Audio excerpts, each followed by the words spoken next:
எங்களுடைய கட்சி தான் பிரதானமான கட்சி. அதில் எந்த மாட்டு கருத்தும் வேறு எந்த கட்சிக்கும் இருக்க முடியாது. பிரதானமான கட்சி இதிலே தலைமைத்துவம் எடுத்து செயற்பட வேண்டும் என்பது அனைவரும் ஏற்றுக்கொள்ள வேண்டிய ஒரு விடயம்.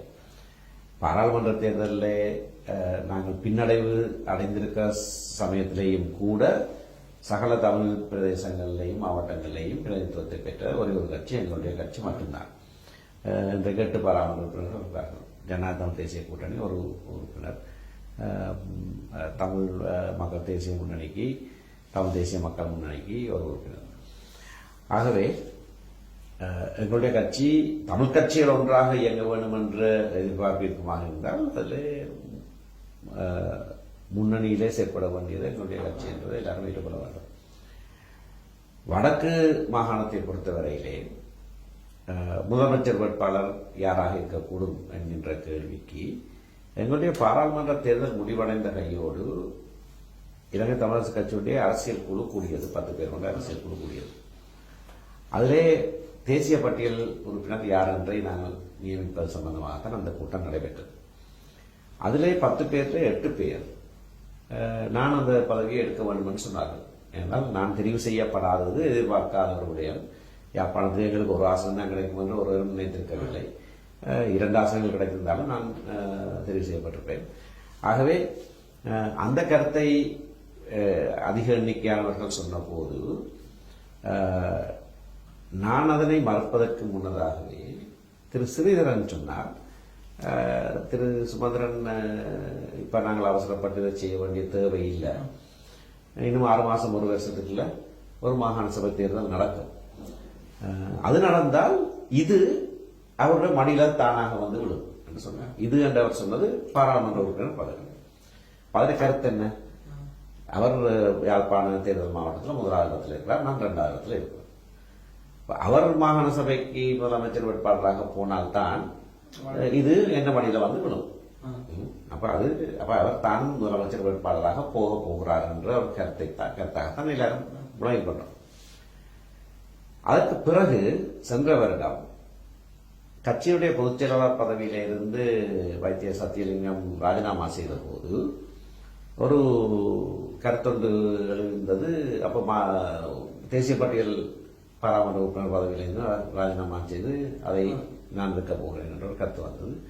ஊடகவியலாளர்கள் அப்படி செய்ய போகிறீர்களா என்று கேட்டபோது நான் சொன்ன கருத்து, நான் ஏற்கனவே அதனை நிராகரித்து விட்டேன். ஆனபடினாலே நான் அதனை செய்ய போவதில்லை என்று சொன்னபோது அடுத்ததாக கேட்டப்பட்ட கேள்வி, அப்படியானால் இந்த பாராளுமன்றத்திற்கு நீங்கள் உறுப்பினராக எப்போதும் வரமாட்டீர்களா? அதுக்கு நான் சொன்ன பதில், நான் ஏற்கனவே உங்களுக்கு சொன்னதை போல அரசியல் குழு கூட்டத்திலே திரு ஸ்ரீதரன் இப்படி சொல்லியிருந்தார், அப்படியாக ஒரு மாகாண சபை தேர்தல் வந்து அவர் முதலமைச்சர் வேட்பாளராக போனால் சாதாரணமாகவே அடுத்த நிலையில இருக்கிற நான் தான் பாராளுமன்ற அப்படி வந்தால் நான் அதை ஏற்றுக்கொள்வேன் என்றால் அது பிரதித்துவ முறையிலே யாழ்ப்பாண மாவட்டத்தை பிரதிநிதித்துவப்படுத்துகிறவராக நான் வருவேன் என்று நான் சொல்லியிருந்தேன்.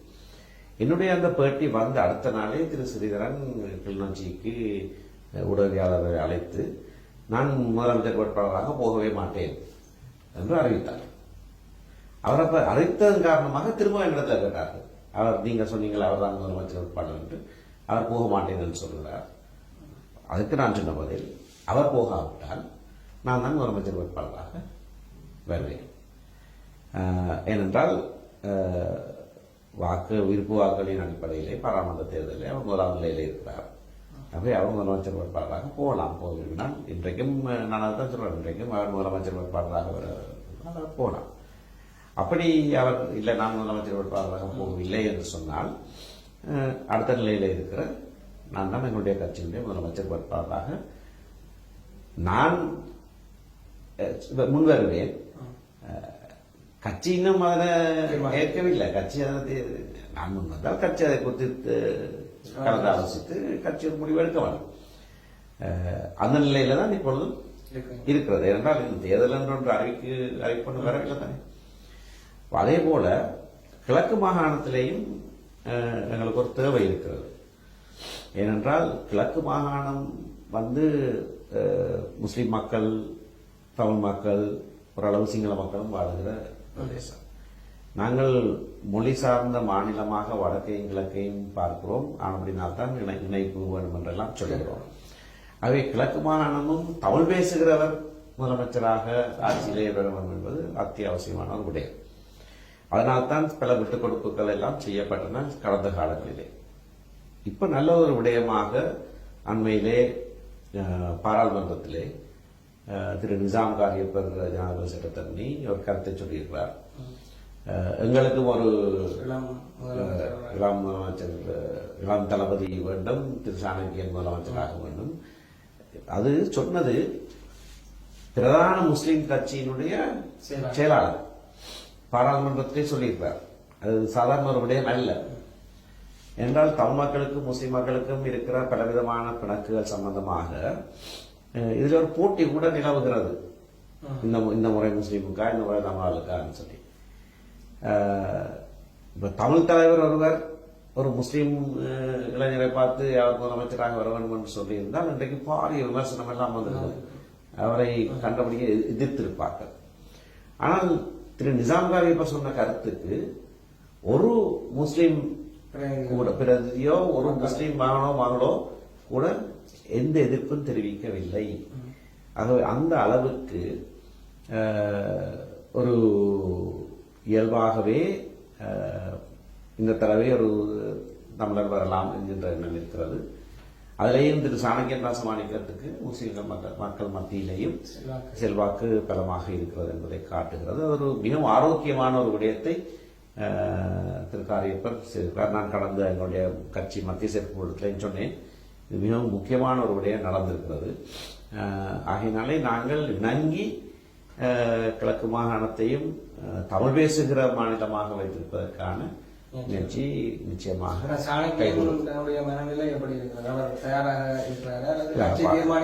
கட்சி தான் தீர்மானிக்க வேண்டும் என்று நான் நினைக்கிறேன்.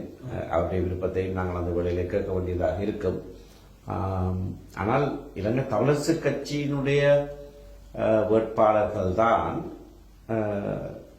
முதலமைச்சர் வேட்பாளராக முன்வருவதற்கான ஒரு முன்னிறுத்து இருக்கிறது. அதை அவரும் மறக்க முடியாது.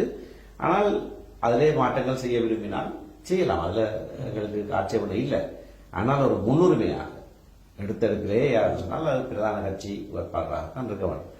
அது சேர்ந்து போட்டியிடாத கட்சிகள் மட்டுமல்ல. கடந்த தடவையிலே வடக்கு மாகாண சபை தேர்தல் நடந்த போது திரு விக்னேஸ்வரனை இலங்கை தமிழரசு கட்சியினுடைய வேட்பாளராகத்தான் இருக்கிறோம். மற்ற கட்சிகள் எல்லாம் சேர்ந்து வந்தன. போட்டியிடாத கட்சிகள் கூட அதை எதிர்க்கவில்லை. ஏனென்றால் அது பிரதானமாக தமிழ் தேசியத்தோடு இருக்கிற கட்சிக்கு அந்த ஆட்சி வர வேண்டும் என்பதிலே இருந்தார்கள்.